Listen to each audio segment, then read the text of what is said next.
એટલે આગળ જે લેક્ચરમાં ઘટકોવાળી વાત કરી હતી એ તમે જોઈ હશે. એ ચર્ચા થોડી અધૂરી છે એટલે ફરીથી એ સ્ટાર્ટ કરીએ છીએ. બરાબર. એટલે આ 1 2 3 4 સમીકરણ તમે યાદ રાખો છો. અને આમાં તમે એ પણ યાદ રાખવાનું છે તમારે કે M1 એટલે પહેલા પદાર્થનું દળ છે, M2 એટલે બીજા પદાર્થનું દળ છે, V1 અને V2 એ અથડાયા પહેલાનો વેગ છે બે પદાર્થનો, V1 ડેશ V2 ડેશ એ અથડાયા પછીનો વેગ છે. તો આ સમીકરણ તમારા આવી રીતે મળશે. હવે એક નાની ચર્ચા આપણે બાકી હતી કે ભાઈ આ કોયડા કયા પ્રકારના હશે. તો જો અહીંયા M1 M2 અને V1ના મૂલ્યો જ્ઞાત હશે.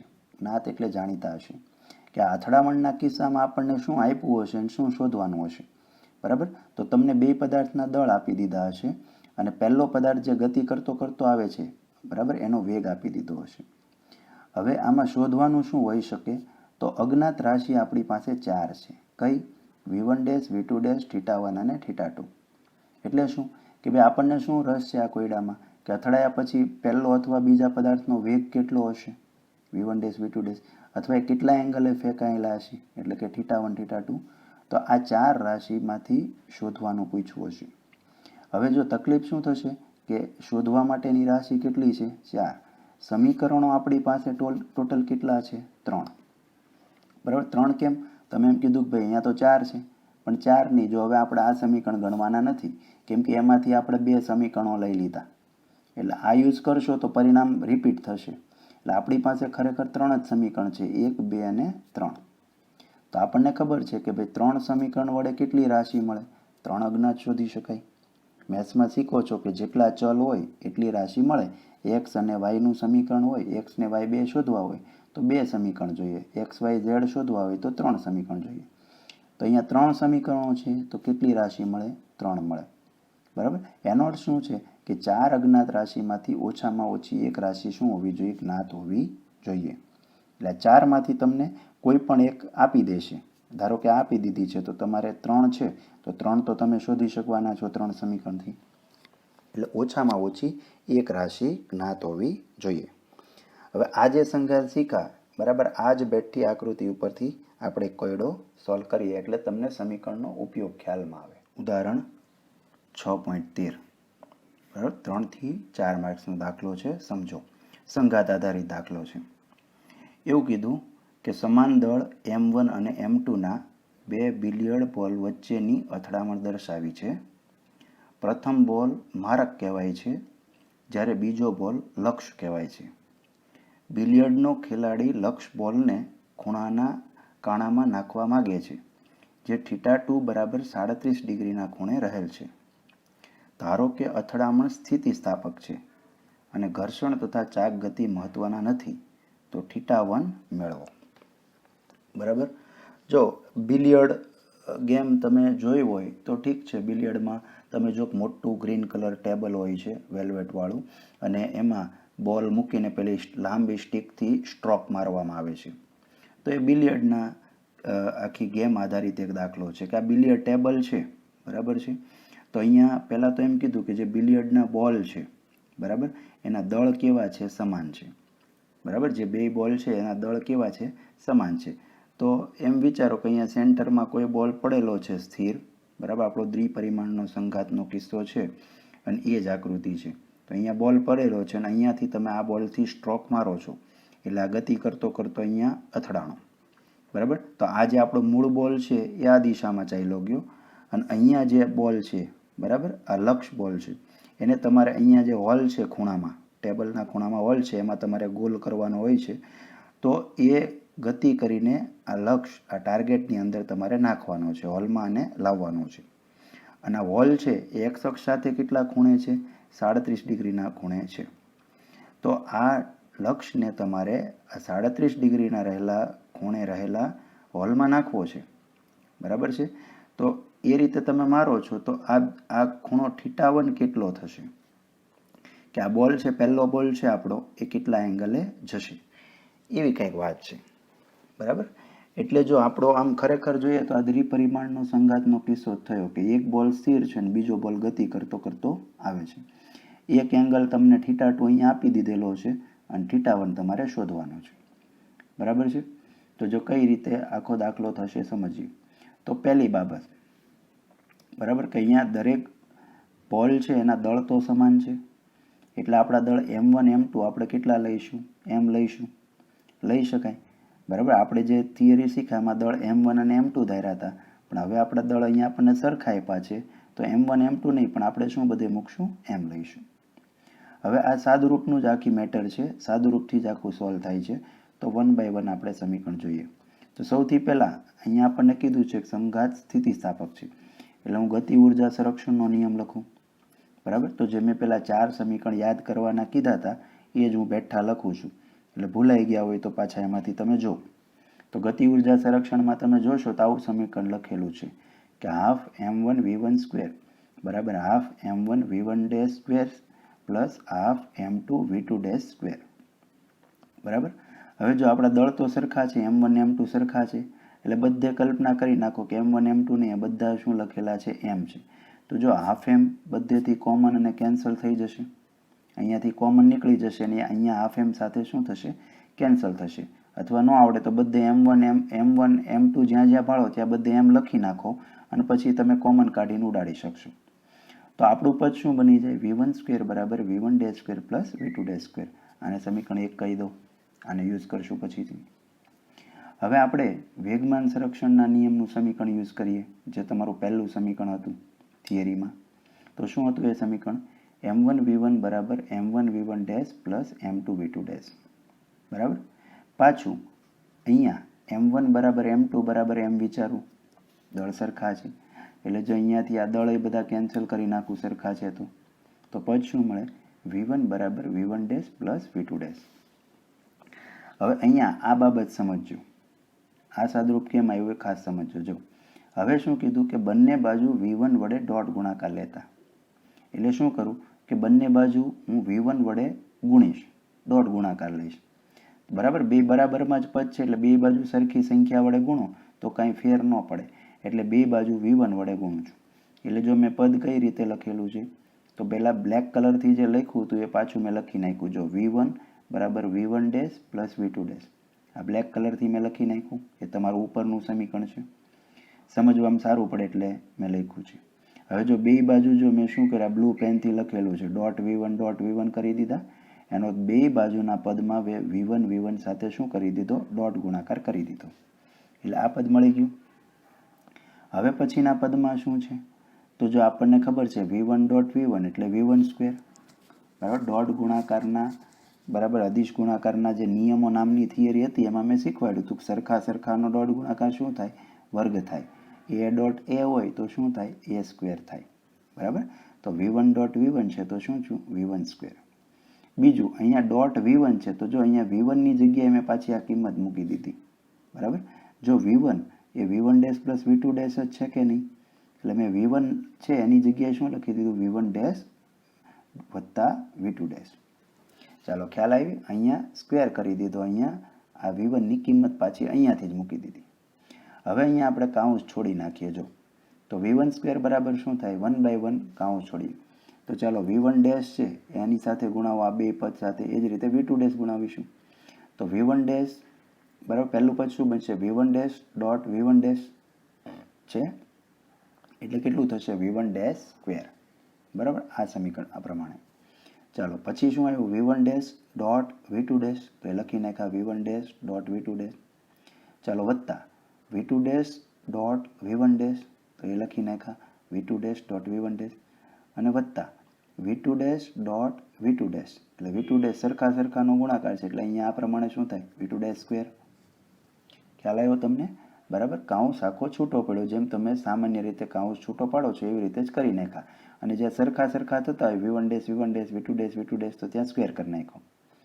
હવે જો અહીંયા શું થશે? આને ગોઠવીએ તો આ V1 સ્ક્વેર છે, આ V1 dash square plus V2 dash square અહીંયા ભેગા કરી દીધા, અને આ V1 dash dot V2 dash plus V2 dash dot V1 dash, એટલે એ શું લખાય? 2 times V1 dash dot V2 dash, બરાબર. આપણને ખબર છે કે A ડોટ B હોય કે B ડોટ A, આ સરખું જ છે ને ક્રમના નિયમ પ્રમાણે, એટલે હું શું લખી શકું? બેવનો સરવાળો છે તો આ V2 dash dot V1 dash છે અને V1 dash dot V2 dash એ કહેવાય કે નહીં? આ પ્રમાણે. એટલે એ શું થઈ ગયા? 2 times V1 dash dot V2 dash. બરાબર. હવે કિંમત મૂકીએ કે V1 dash square plus V2 dash square જો અહીંયા છે સમીકરણ 1 પરથી કેટલા છે V1 સ્ક્વેર. તો અહીંયા સમીકરણ 1ની કિંમત મૂકેલી છે કે આ ટોટલની જગ્યાએ શું લખી દીધા V1 સ્ક્વેર લખી દીધા વત્તા આ તો પદ એમનામ જ છે. તો જો અહીંયા V1 સ્ક્વેર થયા અહીંયા V1 સ્ક્વેર થયા એટલે V1 સ્ક્વેર કેન્સલ થઈ ગયા અથવા આ બાજુ ગયું એટલે 0 થઈ ગયું. તો જો હવે આપણું પદ શું મળે નવી સ્લાઇડમાં. બરાબર. તો એ સાદુરૂપ આપણી પાસે આવું આવી ગયું. બરાબર કે ભાઈ 2V1 dash dot V2 dash કેટલા થઈ ગયા 0 મળી ગયા મને. બરાબર.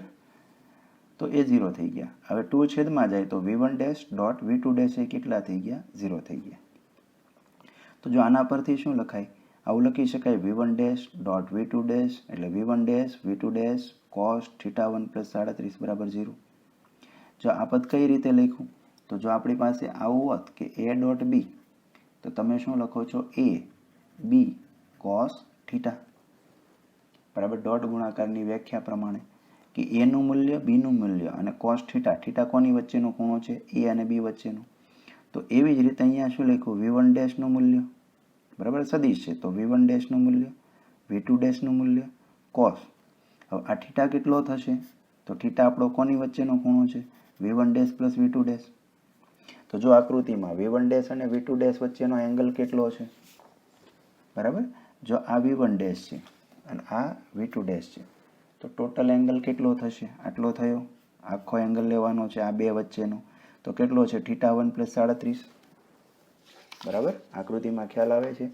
એટલે તમે જોઈ લો તો આ એંગલ આપણો કેટલો થશે θ1 પ્લસ 37 મેં એટલે લખ્યો છે. બરાબર. ટોટલ એંગલ લેવાનો છે V1 ડેશ અને V2 ડેશ વચ્ચેનો. તો જો V1 ડેશ V2 ડેશ છેદમાં જાય એટલે 0 તો આપણને શું મળ્યું cos θ1 પ્લસ 37 0. બરાબર.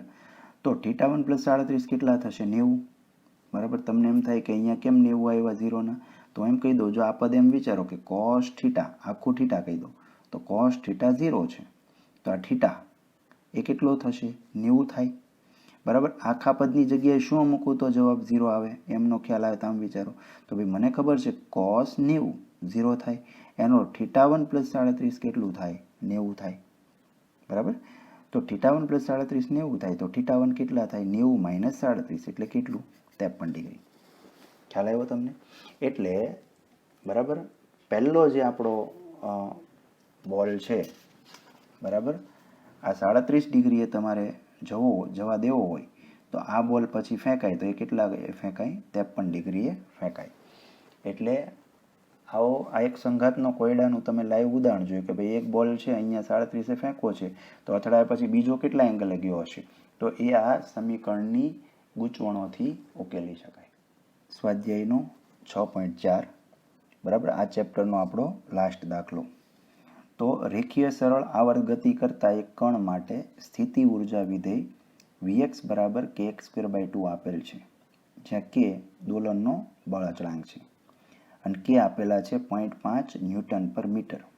માટે Vx વિરુદ્ધ x નો આલેખ આકૃતિમાં દર્શાવ્યો છે. બરાબર. આલેખ દર્શાવ્યો એવું કીધું છે પણ આપણે જરૂર નથી એટલે મેં અહીંયા દોરેલો નથી.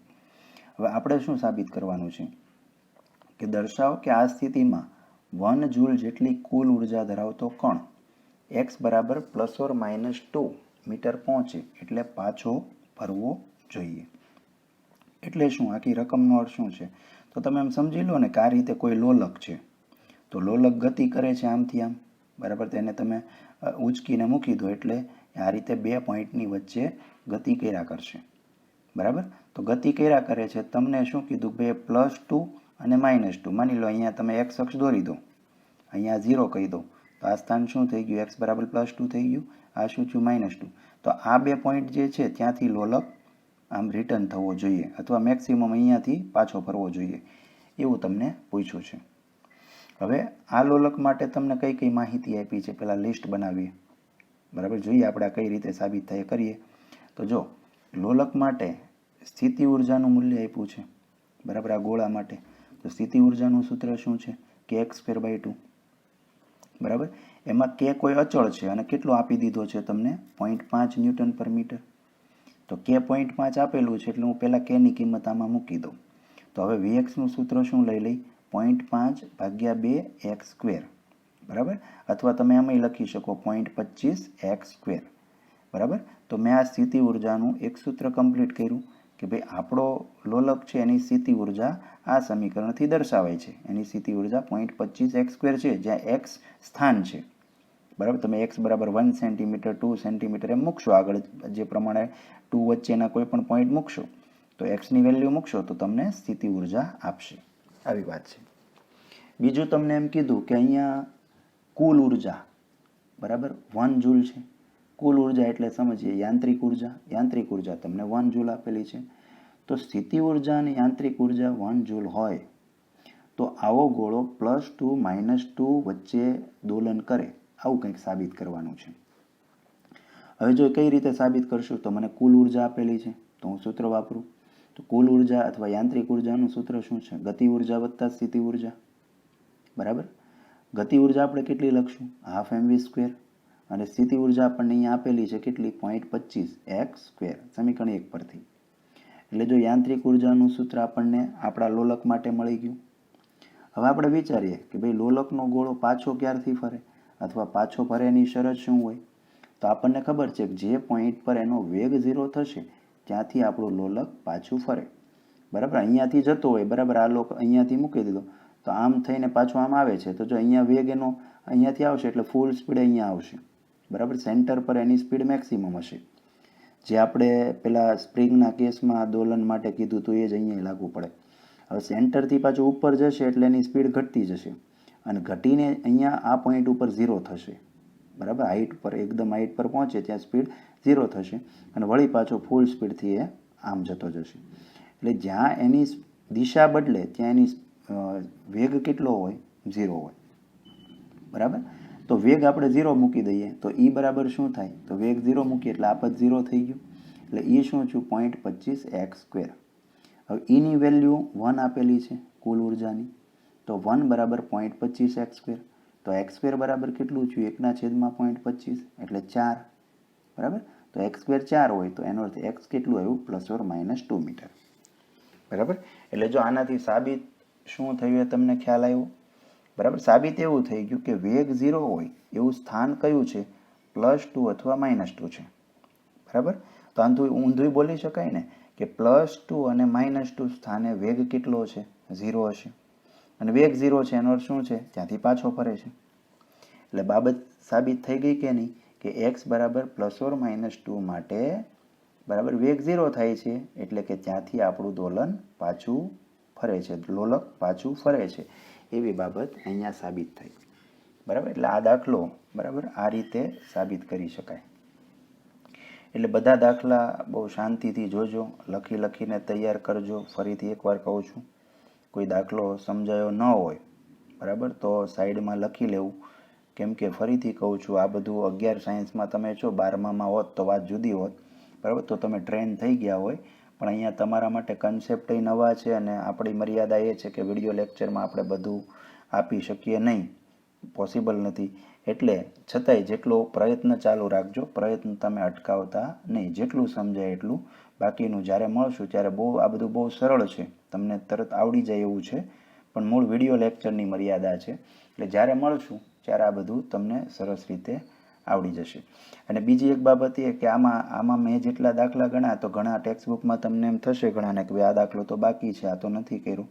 તો જેટલું અગત્યનું છે, જેટલું 11માં આપણે રેગ્યુલરમાં ચલાવીએ એટલું જ મેં તમને કરાવ્યું છે, બરાબર. બાકીનું તમારે અત્યારે કરવાની જરૂર નથી, બરાબર. અને આપણે એમાંથી જ્યારે પરીક્ષા કે હોય એ પેપરમાં આપણે પૂછતા નથી. એટલે 11મા ધોરણના લેવલ પ્રમાણે આપણું જે કામનું છે, બરાબર, એ અગત્યના ટોપિક બધા જ કવર કરી દીધેલા છે અને તમારે પણ અત્યારે આટલું જ તૈયાર કરવાનું છે.